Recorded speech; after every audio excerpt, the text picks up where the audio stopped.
your client, into giving them the best service. It's also so important that ultimately, when you are involved in entrepreneurship, it is really truly about the people that you are serving.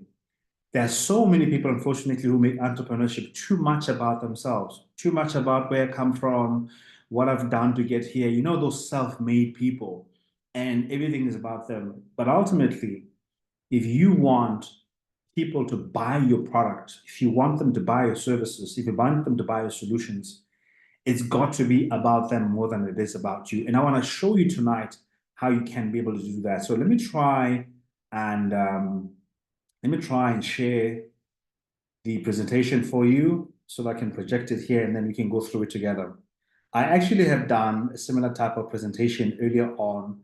Earlier on, I was part of this economic empowerment seminar. And in that seminar, we actually had incredible speakers there. We had people that came from the Department of Economic Empowerment, Gauteng government. We also have people from the FCSA. We also have people from social development as well. And I'm actually very excited to share, not now, but to share a lot about some of the things that I've learned about what the government is currently doing to boost economic development in our country. I mean, there's so much money that is currently available actually from the government, but unfortunately, the communication is not going out. People are not being aware that these things are happening. But this is not what we're talking about tonight. So let me start off then by saying to you, in entrepreneurship, how do you perceive yourself? How do you perceive yourself? Do you understand that there's actually a science and an art to entrepreneurship? And when I think about mindset development, this is how I describe mindset development, that it is a scientific process of how thoughts develop in our own unique design. That every single entrepreneur's they've got a unique design. They have a specific way that, as a believer, God has created them, a specific way of processing information, a specific way of being able to think of things, along with the unique experiences that are part and parcel of your life. How do you put those into your journey of entrepreneurship? The problem is that if you become too generic, if you don't pay enough attention to who you are as an entrepreneur, to your story, to your personality, to your character, to your experiences, if those don't become part and parcel of how you do work as an entrepreneur, unfortunately, then you become just like everybody else. And if your product happens to be in the sea of products where there's similar types of serving, then there's nothing that sets you apart from all the other entrepreneurs. So my question to you tonight is this: as an entrepreneur, especially in the space of network marketing that tends to be quite competitive, what is it that sets you apart? What is it that makes you unique? If somebody decided to join your team as you're building your business, what type of leader are you? What is your approach to success? What is your approach to leadership? And I'm gonna be asking a lot of questions tonight because I want you to start to really think a lot more about how do you achieve success as an entrepreneur? So entrepreneurial mindset are categories of thinking that we need to develop entrepreneurial success, again, based on our own unique design and based on the unique environment. And you'll see why this word environment is so crucial in the success of entrepreneurship. It's important for us to pay attention to the environment we're in.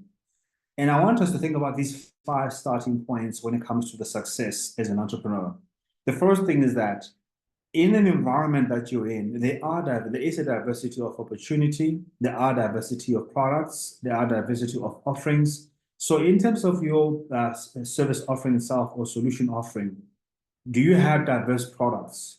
Or do you only have a product that is aimed at a particular target group only? Like, how diverse are the products that you currently have? Do you know who it appeals to, what appeals to whom? One of the challenges, especially when talking about this business that you're in, is that unfortunately, so much of it becomes only about money and not so much about the product. And I'll say that you are extremely limited as an entrepreneur if you are only thinking about the product without understanding the environment you're in, without understanding the people that you're targeting. The second thing I'd say is this: ease of access. How accessible are your are your products? How easily accessible are they? For some people, they make it so hard for you to get their products, whether it be not storing enough products, or also not having different types of payment methods, not having different platforms where you can be able to access the product. If people are coming, let's say people are going online and looking for a product and they're not able to order, they're not able to get it, it limits your ability to succeed. Now, so it's important in your entrepreneurial journey to think about, do I make my products accessible to my potential clients, or do they have to jump hurdles and hoops to get to my product? If they've got to jump hurdles and hoops to get your products, the likelihood is that along the way, you are actually losing quite a lot of potential clients. The third thing is proximity to opportunity. How do you bring your opportunity for the business closer to those people who are looking for opportunity? Sometimes we try too hard to make what we do exclusive. The challenge with exclusivity is that it limits the numbers. And if the product that you are involved with requires numbers to sell, making it too exclusive is not going to help the success of your product, because people easily feel rejected. People easily feel like certain things they don't deserve. And especially if your target market, your product is aimed at a certain LSM, which is the living standard measure, you need to understand, like, if I make the product too exclusive to a certain type of market, then those people are not going to necessarily want to buy the product. I'll give you a simple example. About a couple of years ago, I owned a boutique store. My wife and I actually owned a boutique store in a shopping mall. Now, the way that the boutique was designed it was beautiful, man. Everything was on point as far as the presentation, as far as everything was lined up, even the branding on the outside. And I noticed something quite interesting. I noted that there's certain types of people that would walk into the store, but then they look around and then almost sort of feel a bit disappointed and actually get out.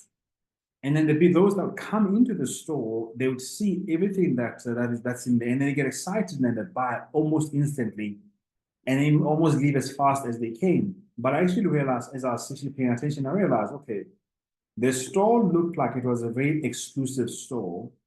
It looked like it was a very expensive store. And so certain people then who wanted expensive clothes would walk into the store, would look at the products and they would love the products, but then they'd look at the price, but the price would be too low. The price would not match what they expecting. I, as a pastor and as an African, trying to bring high quality products closer to my target, to the people, I had a mismatch. I had a mismatch because people that I was actually, in a way, targeting did not feel comfortable walking into the store because it looked too exclusive and it looked too expensive.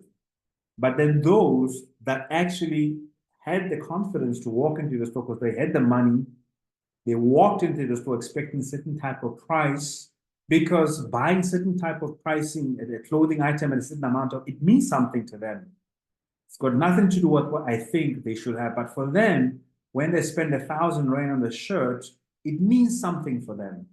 And so then there was that mismatch. And then what we ended up doing was that actually we started then changing the stock a little bit, and we upped the price quite a bit.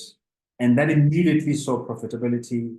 We sold more items at a much higher price. And there's a story from a book that I once read.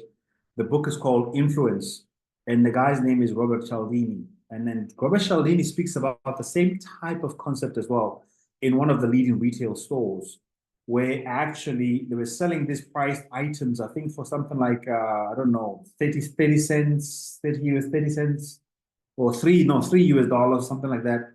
And then the cashier, the person that was putting the price on the items, made a mistake and actually made the price 10 times higher.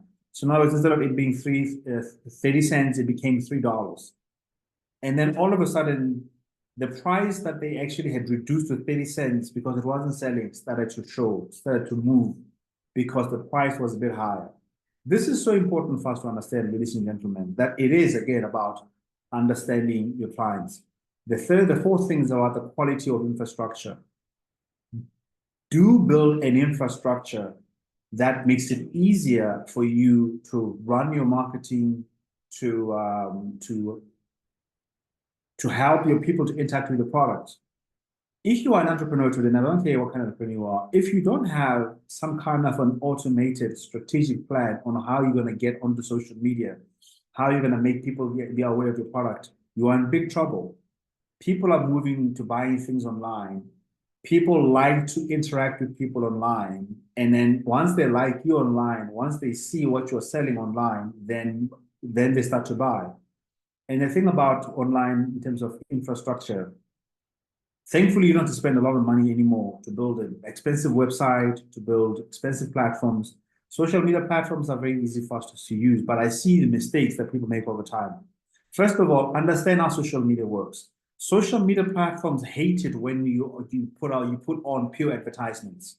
So stop putting on pure advertisements of your products because the algorithm of the social media platforms can pick it up and they automatically reduce your reach. If you're selling a product in skin, let's say that you are selling a product that helps people with their skin improvement, rather put out a post that educates people about how they can improve their skin routine, rather than, hey, here's my product. It is high quality product. It has these types of benefits. It has been approved by this body and all of that. Buy it from me. In any case, customers also don't like to be targeted directly in that way. It doesn't work anymore. It doesn't work anymore. But people buy from people that give them value and that show that they know what they're talking about.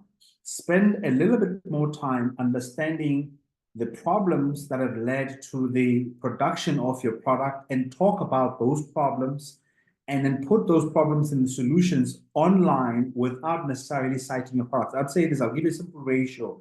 I'll say to you, for every 5 posts you put up, out of every 10 posts you put up, only one of them should be selling a product. The rest of your posts must be showing and showcasing your skill, showcasing your understanding of why that product is the best product without necessarily being direct about it. And then people start to ask you questions. So, which product do you want us to buy? So where can we go? Because when people start to see you as a person of value, then they care about your opinion. And then now you're giving recommendations and you can say, okay, this is the product that I'm now currently using. And then when you do that, then you will see that your sales will improve a lot. So on social media, I promise you, I guarantee you, avoid direct selling. It does not work. It will not help you. All right. And also, as far as the reach is concerned, even if 100 people share your post, the algorithm knows that it's a selling post and the algorithm is going to stifle it. So you'll have a post that has been shared 100 times, but it'll still have like 400 views, which means that one for every only 4 views for every time you share because it knows. And then the last thing I want to say is that if you want to succeed in business, guys, it's important to make sure that your skills are compatible. In business, you need to learn to be a great communicator. And I want to talk to why and which elements. It's important to learn how to be a great communicator. It's important to develop your own language that you connect with your potential clients with. It's important that you learn to create an experience. When people are consuming your product, what kind of experience are they having?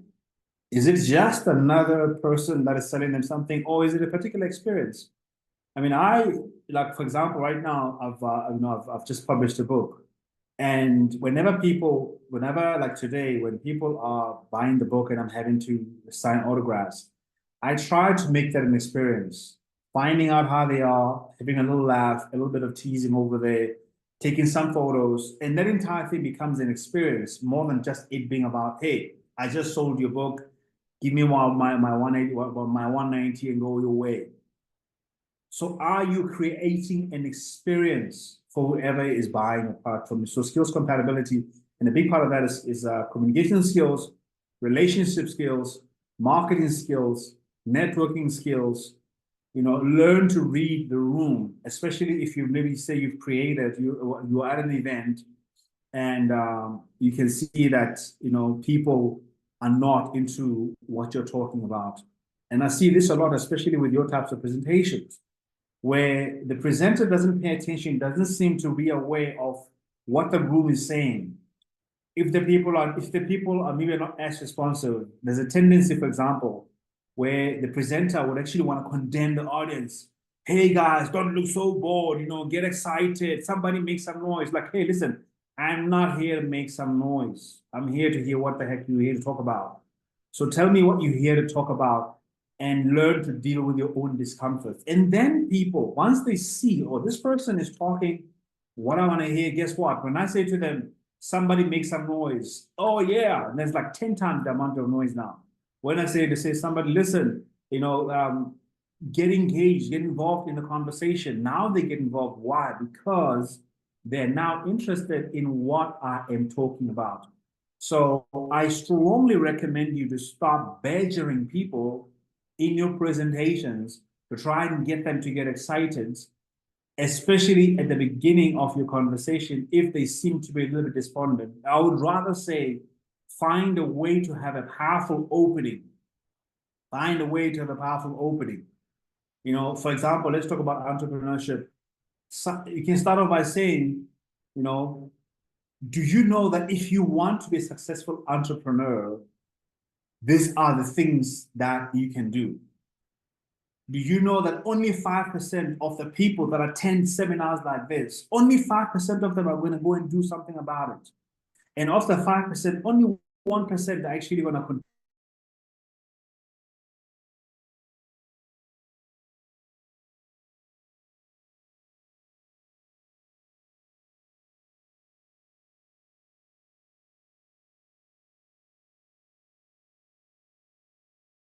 continue with it. Do you want to be part of 5% that hears great things in? See, immediately. So think about really powerful hooks to open your presentation with. Don't start your presentation with these ice-breaking things where you're like, oh, you're trying to be comfortable and then you make funny jokes that are not so funny. And then you're saying things that make everybody feel awkward and uncomfortable. Get straight into it. When I start a presentation like I just did right now, my name is Jabu Zwane, and of course the bio has already been done. I went straight into business because that's why you came here. You didn't come here for anything else except to hear what I had to say. So get straight into the business as soon as you possibly can in terms of your presentations. I hope that helps. Okay, I'm not going to go into this, but in terms of your business as well, if you want to run your business as a sole proprietor, I find that many different times you don't take it as seriously as you would if you registered a business. And I would strongly recommend that you register a business, you run a business with invoices, and then you run your business like a proper business, regardless of how much money you're currently generating. Once you start making your 3, 4, 5,000 rands a month, or even 10,000, 20,000, because I know some of you are making 50,000, some of you are making 100,000 rands a month, you should have a registered business. Stop running the money just into your private account and not having any accountability. The moment you have your company registered and you have the name of your company on a business card or you have it on a website, it changes your mindset as far as taking your business seriously. Because most people don't take themselves seriously anyway. And so for as long as you run your business as a sole proprietor, unless something incredible happens, unfortunately, you don't move from I'm just a solopreneur into actually running a proper entrepreneurship institution. So please think about registering your business and then learning a bit more about taxes, learning a bit more about tax clearances. And who knows, maybe there are opportunities in government, who knows, maybe there are opportunities for private companies for you to supply. And I find that companies would rather do business with other companies rather than doing business with an individual. In my business, I've got the Jabu Zwane brand. The Jabu Zwane brand is what I push out there to create visibility for myself as a speaker, as a trainer, as all of the things that you've heard about. But I operate and I deal with businesses as the Mindset Development Institute. And that is a registered entity that will speak business to business. So when I send an invoice not as Jabu Zwane, but I send an invoice via the Mindset Development Institute, account at Mindset Development Institute, and that becomes a corresponding email. So some things for you to consider when it comes to that. All right. Now, here's another thing I want to just quickly share with you. As far as, again, this is you as an entrepreneur. Okay, this slide right now is dead in the middle. That's you as an entrepreneur. As far as your skills are concerned, how many of your skills are compatible to your entrepreneurship journey? In terms of the mindset, how do you think about yourself? You think you can succeed. You think you can achieve the things you can that you're aiming to achieve. Are you getting yourself prepared and ready to develop your business to be what you want it to be? Or are you just saying things just outside your mouth? Do you have a vision board somewhere? Do you have anything written down somewhere? I like to write things down. Now, one of the things, Elia, let me see if I can see it here and I can show it to you. Doesn't seem like it's here.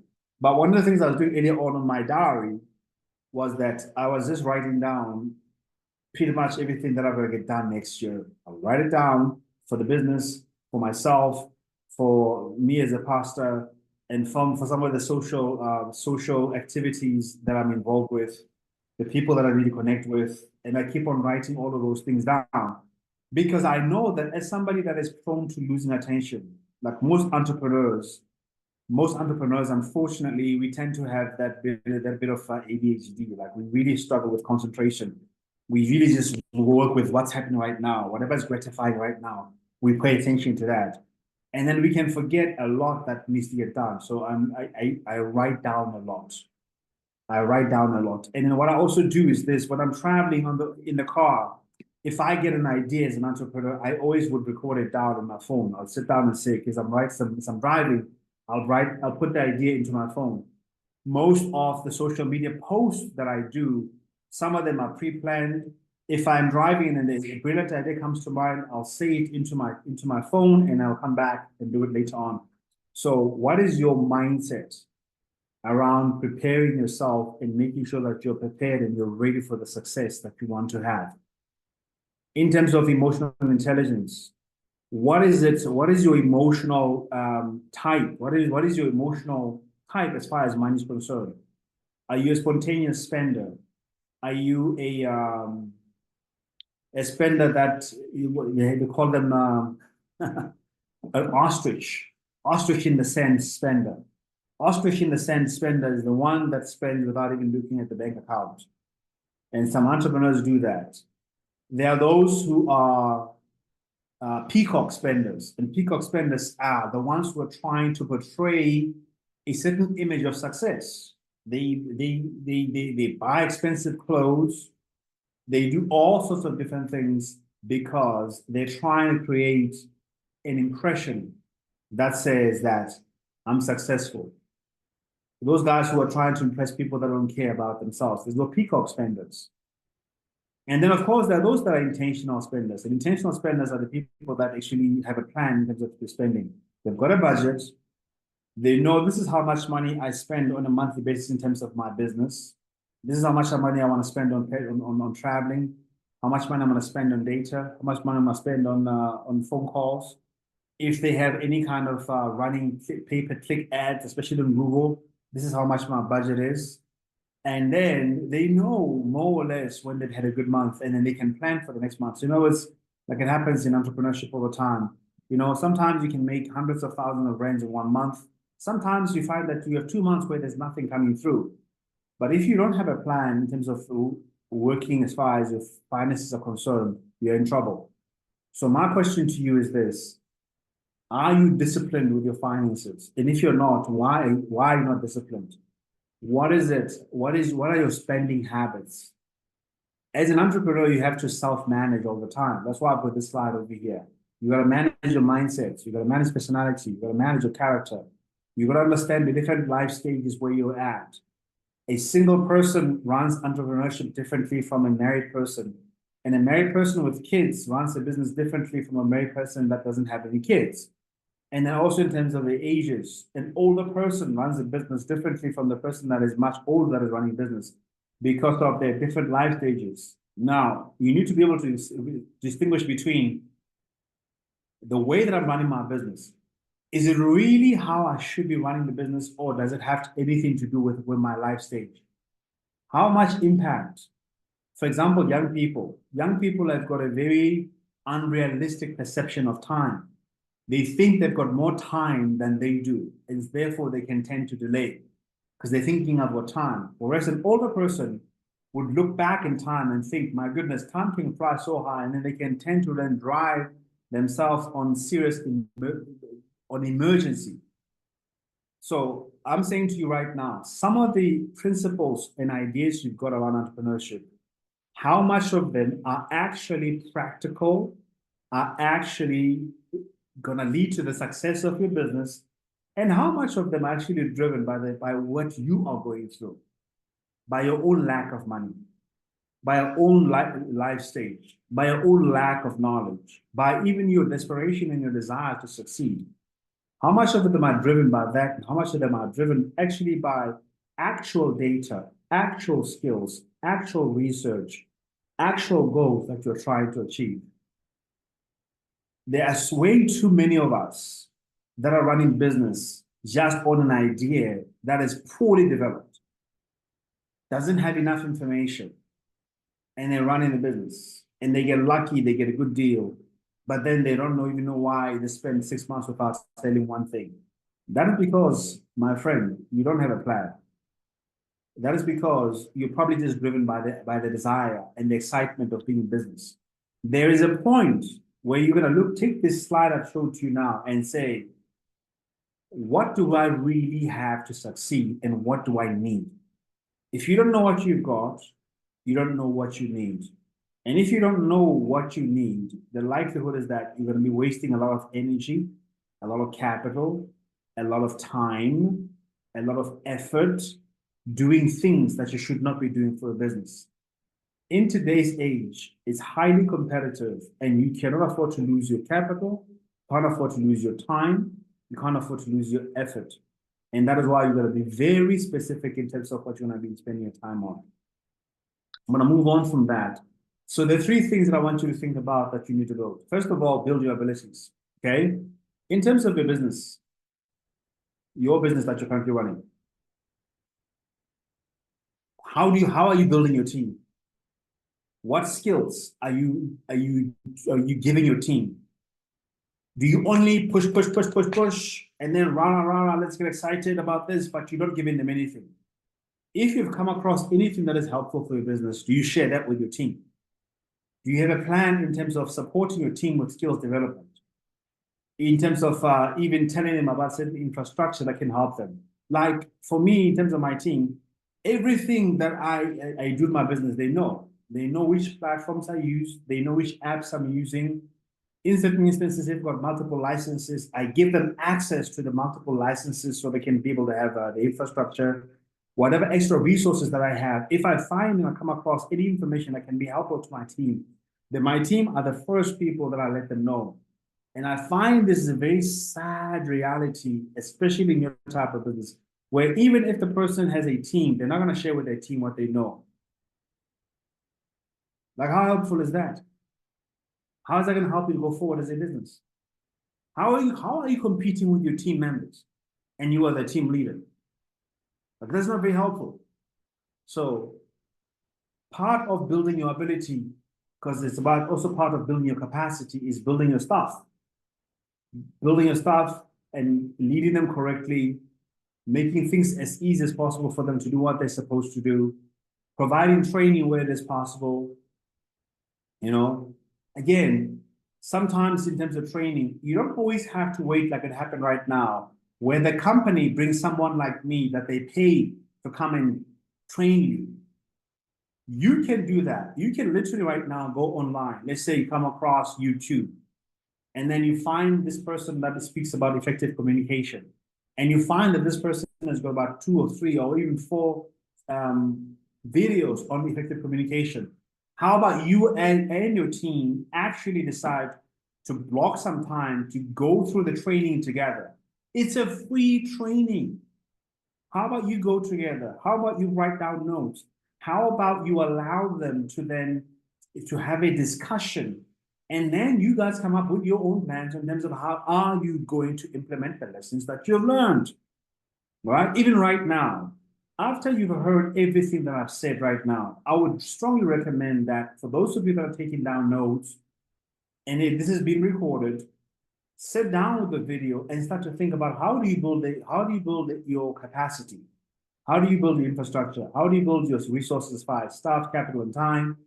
How will you ensure that you've got training that is ongoing? How do you understand and learn your team dynamic, understanding who is part and parcel of the team, and so they can learn how to support them as a leader? And what is your leadership development plan as a team member, as a team leader? And then lastly, in terms of your competencies here, knowledge, skills, talents, right?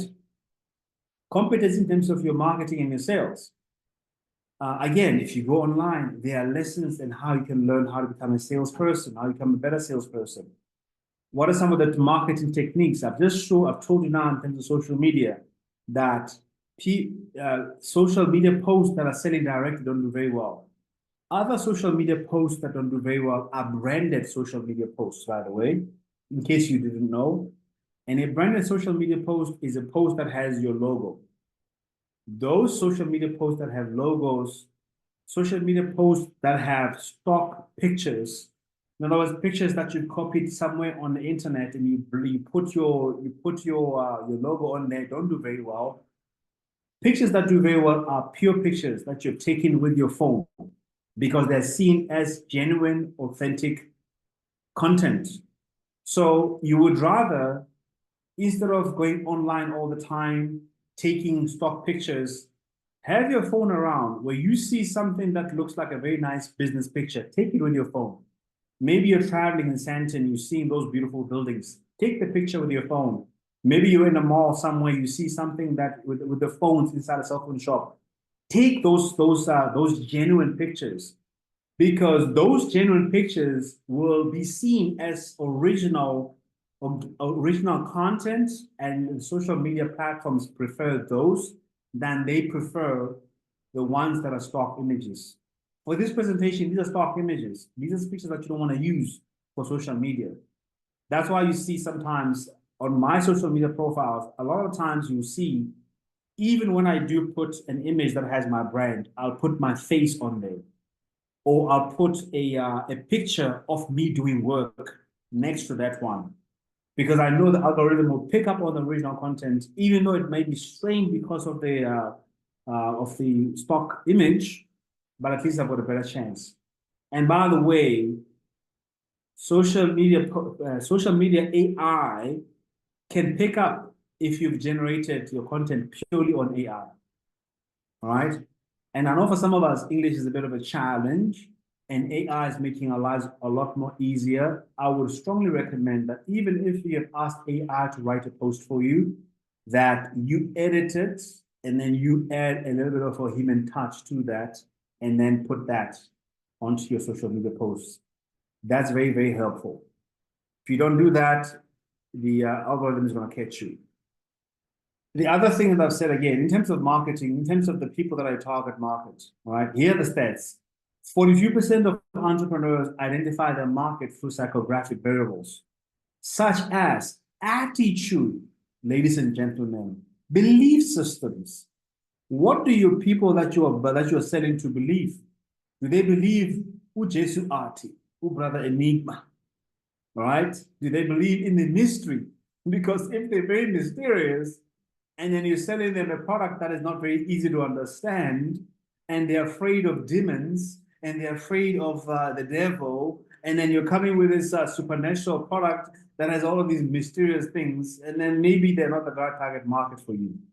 In terms of the emotions, where are they at? I know that my target market, especially on social media, let me talk about TikTok, because I do a lot of TikTok videos. I know that most people that follow me on TikTok are at a certain space in terms of their attitude and in terms of their emotions. Because I personally believe that I'm a healer, I know that I attract people that are looking for healing, looking for restoration, looking for transformation, and looking to grow. But I know that those people want to move from this state of being hurt, of being confused, of struggling to knowing how to get to where they're headed, to being encouraged and inspired to get there, but then having practical steps on how to get there. I am very much aware. So pretty much most of my videos, if you pay attention, you'll know I talk about the problem. I'll talk about how to deal with it. I'll speak about my solution. Always. Because I know that attitude, that is my psychographic avatar. On the other hand, 58% of entrepreneurs identify the market through behavioristic variables such as readiness to purchase, attitude, and loyalty. If you continuously give value to your potential clients, they become loyal to you because they know that when they come to you, they find value and value beyond the product. Value beyond the product. Apple is not selling Apple per se, because you have Samsung and all of these things, but Apple is selling a feeling to the Apple product consumers. When they've got that Apple thing on there, that's why one of the reasons why they put it everywhere. When they see that Apple thing, it's a feeling. All right. That's why even on social online, everybody will talk about Apple consume because it's a feeling. It's a feeling of success. It's a feeling of sophistication. It's a feeling of exclusivity. It's a feeling of being different from the rest. It's a feeling of being on a different league. It's a whole bunch of emotional feelings that they're selling. And so when the people associate with you as well, there's a certain feeling that gets generated within them when they associate with you. And sometimes you don't even know what it is. I'll give you a simple example.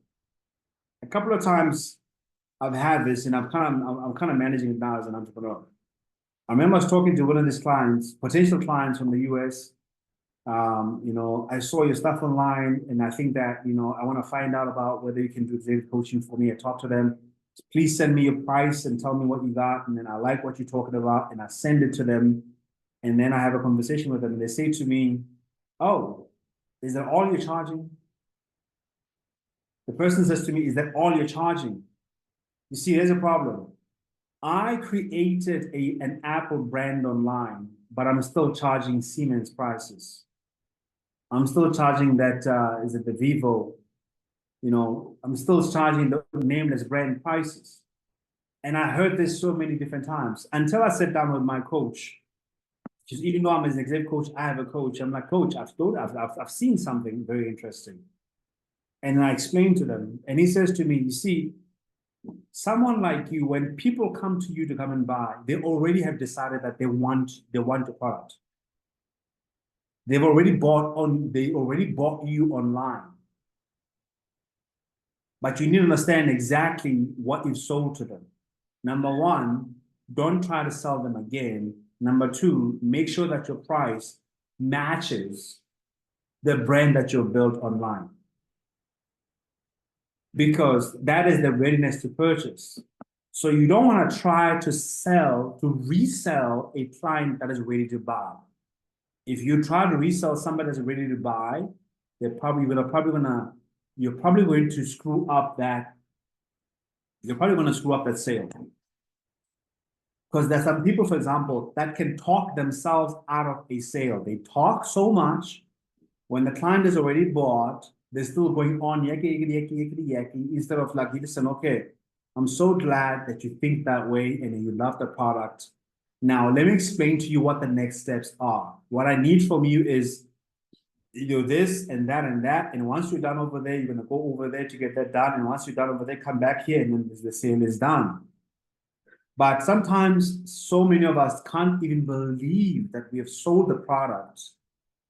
And then we're trying to convince ourselves. And in trying to convince ourselves, we resell again. And then what it does, unfortunately, psychologically to a client, when you're reselling what they've already bought from you, they see doubt. And then they start to doubt whether the product that you're selling is a good product or not. And then they want to go and think about it because they'd already decided to buy. But because you have now resold, you've created a doubt, and now you're going to lose that client more likely. I hope that helps. So quickly, I'll go through this and then I'll be done shortly. Again, understand in terms of a typical client, what is their age?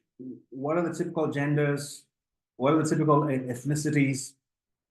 Now, I know for me, for example, I mean, most of my clients, I've got all kinds of clients, but I do know that clients that afford the best of my products, they're certain age in terms of their career, in terms of their life stage, and even in terms of their gender. I know from executive coaching, most of my clients are executive Black women between the ages of 28 and about 48. That is about 75% of my executive coaching clients. In terms of companies, I know these are the companies that are looking for somebody who's going to do an extensive work in terms of leadership. For counseling, most of the counseling that I do is for married couples. And then most of them happen to also be between the ages of about 25 to the ages of about 48. And those people have got certain life stages and certain challenges. For you as your client, where are they at? What makes them want the product? Price, what is the price? What is the price psychology? All right. What type of relationship are they looking to have with you as somebody they're buying from? Do you have the types of customers that are negotiators that are always trying to talk down the price? Or is it the types of clients that are significant clients which buy based on the brand proposition? Because your sales pitch is different from those type of clients. If you were to sit down and pay attention to the people that have bought into the business idea, into the product idea, would you have at least 5 types of clients and write them down? If you don't know 5 types of clients, you're not paying attention, you're not going to be able to succeed as an entrepreneur. So it's important, again, if you want people to see you as a valuable solution provider, describe the problem very well. Because if they see that you are very good at describing and understanding the product, the problem, then they will believe that your product is going to solve their problem.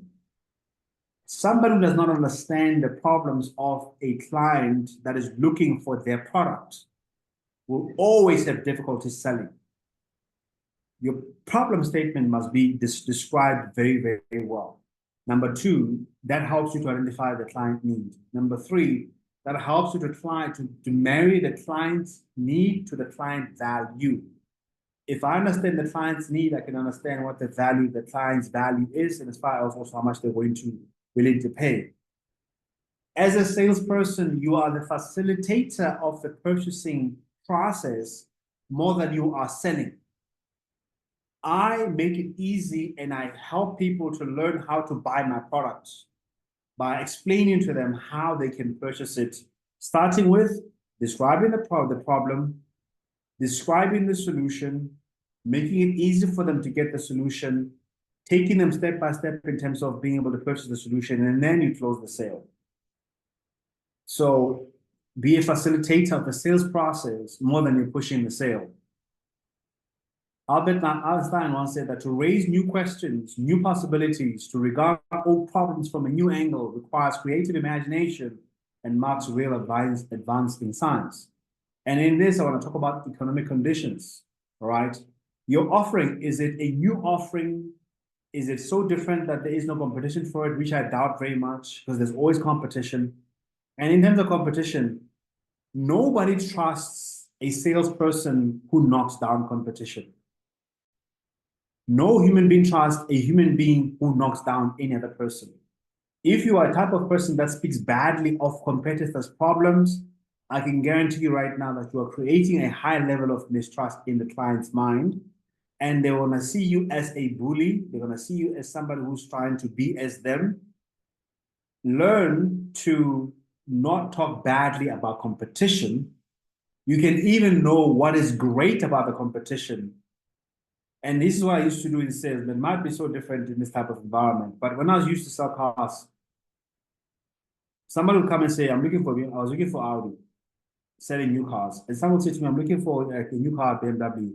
and I went to Mercedes-Benz and I went to BMW. And I'll be like, why?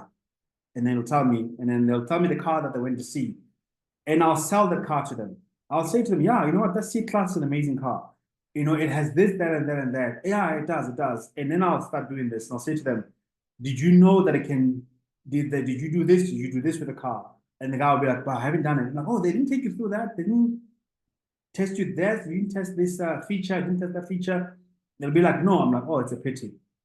But anyway, that car is great. How come you're here? Why are you here still looking for another car? Right there and there, the client will tell me exactly what is the missing point, what's missing. And I'll realize maybe they didn't like the salesperson. And I'll realize maybe they are a family person, they're looking for more safety. And then I will only concentrate on the one thing. I'll say, listen, these cars more or less they're the same, but what I do see that you still need though is what we have, and that is what we have. And I'll tell them exactly what that is. Oh yeah, that's it. Okay, so you happy with everything? Yes. Now, and then I'll do the sales process. Simple, done. So don't knock your competition. Understand buying patterns of clients. Some people are market driven. Some people are customer. Some products are seasonal. Some people are looking for convenience. So don't try to sell exclusivity to somebody who's looking for convenience. Don't try to sell high prices for somebody that looks at the price and benchmarks it against the rest of the market, unless you know how to sell exclusivity so that your price doesn't become a factor. If you are operating in a price-sensitive market, it's important to show how your price gives people more value instead of competing on price. And then the other thing I want to say, let's talk about now sales, the art of matching product benefits with the consumer needs, which I've already pretty much covered. Okay, if your product is an actual product, what is the supply? Is it seasonal? What is the availability? Is it a cash or is it a credit-based type of product? And these days, people have got phones. They can tap. They can have QR codes. Like for my book, I don't have the machine as yet because I haven't gotten around to buying because sometimes I get like that. But I've got a QR code, so somebody can be able to just do a QR code and immediately go to EFT and make the payment. All right, or I can take e-wallets and I can do all of those type of things. So I would say even right now, if some people are uncomfortable, if you are comfortable with e-wallets, because some people can send e-wallet and then withdraw it, what you want to do is you can create a QR code. You can go online and create a QR code for your payment linked to either your Yoko or linked to Capitec has got a new payment platform where you can be able to create those QR codes. Make it easier for people to buy a product. Don't make it difficult for them to buy a product. Okay, because of time, I'm not gonna have enough time to go through a lot of this. So what I'm gonna say is, let me close up by saying I'm gonna send this product over to your team. So because this to your team, so you can be able to look at it. Some of this stuff already, the product is already there. Your customer, your product, your pricing, your packaging, your promotion. You guys already know a bit more about that. So I'm not gonna go into that. But I want to close off with the following. As an entrepreneur, guys, you need to improve your performance. You need to improve your performance skills. And one of the ways you do that is this. Keep on adding to your experience. Keep on adding to experience. Have vast knowledge about your industry, about your product, about your clients. Have diversity of products which you already have. Improve on your skills level. Make sure that you can adapt and adjust to change. All right. And then you can have that agility whenever there are emergencies. And I strongly recommend, I know that you can't afford, some of you maybe can't afford coaches and you can't afford the expensive training, but thankfully these days with AI, you can learn a few things. Do your own SWOT analysis on you as an entrepreneur. SWOT analysis. What are your strengths? What are your weaknesses? What opportunities lie because of your compatibility of skill, because of opportunity? And then what are the threats? One of the biggest threats right now that we have is, of course, the fact that we're operating in an international market. It's a massive threat. Like in my business, it's a threat. They can easily hire somebody from overseas, but in the same time, there's also an opportunity because those can be hired overseas. All right. So What is your level of knowledge in terms of technology is concerned? Technology is a threat, especially if you don't learn how to use it. It becomes a threat to your business. And then lastly, build relationships that matter. Build relationships that matter with your clients, with your staff, with competitors, with institutions. Secondly, environmental positioning. Be involved in your community. Be visible. If you're not visible, there's no point. If nobody knows anything about your business, there's no point.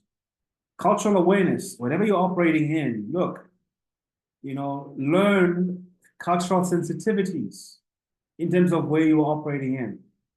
And then if you're going to really truly penetrate the market, you need to understand the market. And then lastly, institutional credibility. All right. Institutional credibility. And that basically means your language. How do you talk to your clients? Stop talking to people like they are nothing. Develop a professional language for your business. People respect professional language. They do. All right. It's not about you. So stop thinking so much about yourself. Be dependable as a deliverer. Be dependable. If you say, I'm going to do this, then get it done. Aim and fight for excellence. Aim and fight for excellence. All right. And then make sure that people really have a quality experience with you. Because ultimately, your experience with them or their experience with you is a determining factor as to whether or not you are the one they're going to go with or not. There's so much more I can say. I want to thank you so much. If you want to see and then join me a bit more online, my website is jabuzwane.co.za, and then my company's website is mindsetdevelopmentinstitute.com, mindsetdevelopmentinstitute.com. On social media platforms, I'm Jabu Zwane Talks. Jabu Zwane Talks. You can follow me on TikTok. You can follow me on other platforms. Thank you so much. I hope this was helpful. And then over to you, Dimakatso. Sure. Jabu Zwane, siyabonga. Thank you so much. Thank you so much. You should see my notebook. I've just written so much that if I had to go back and touch on some of the things that you touched on, it will, it's just a lot. We are grateful once again to have you on the platform. We've learned a lot. I think for us as networkers, there's certain things that we take for granted, which I think you hit hard on them. You really hit hard on them, and we are learning. I think one of the things that comes out a lot, which is a platform that we are using a lot, which is social media. I think we really do need to get lessons on social media because that's where our money is sitting. But thank you so much. We appreciate you. We value your input, we value your knowledge, and we really appreciate your time. And I know this came from the bottom of your heart. Thank you so much, sir. Thank you so much. Guys, can we have some fire emojis? If you had value from that, let's see in the chat message. Let's show some love for Jabu. Let's show some love. Let's see if you guys really got something out of it, because there is a lot, guys. One thing that also stood out for me is when Jabu spoke about that as entrepreneurs, we actually suffer from ADHD. I was like, okay. So there's a lot that we need to actually go back into drawing boards. And I like the fact that you also touched on that you are already preparing into 2025. And I think that's what today has been about, that we are saying to people, we need to start to learn to prepare in time and not in the last minute, because there's just so much that happens at the moment, in the moment. But now we need to learn how to prepare, how to pre-plan so that our mindset can be directed into the right place of success. Thank you once again, Jabu. Sure, I see the fire emojis are going there. People are saying thank you. We really appreciate you. And this has been an awesome evening. Honestly, guys, I think I will mess it up if I have to go back and say, what have you learned? I think everybody has written what stood out for them, but there was a lot that actually was delivered tonight. And from me, I must say thank you so much to also Leader Jeff. Unfortunately, you couldn't be here. You know, life happens, guys. Life happens. But of course, we did go on and we did appreciate Jabu for being here. And he sends his apologies as well, including Leader Tando. But we are here and we are saying we appreciate them for doing exactly what has been done today. Guys, like we always say, never, ever, ever, ever miss an opportunity of attending events that you qualify to attend. And this was one of them. Because if you've missed it, yes, you can listen to a recording, but guess what? If you've engaged with someone on a personal level, it actually even become much better. So from me, this is it for tonight, but we are engaging again starting tomorrow at 2 p.m. So tomorrow we are starting later because it's Sunday, 2 p.m. We're going to connect. Just look out in the groups, in the invites. Tell your people to connect because there's a lot of value, guys. Today has been a lot. My diary is just full. But without wasting any more time, without wasting the evening, I want to say thank you so much, everybody. And we are going to see you tomorrow. We can unmute and just say, yes, we can. Yes, we Yes, can. yes, we can. Yes, we can. Yes, we Wow, what can.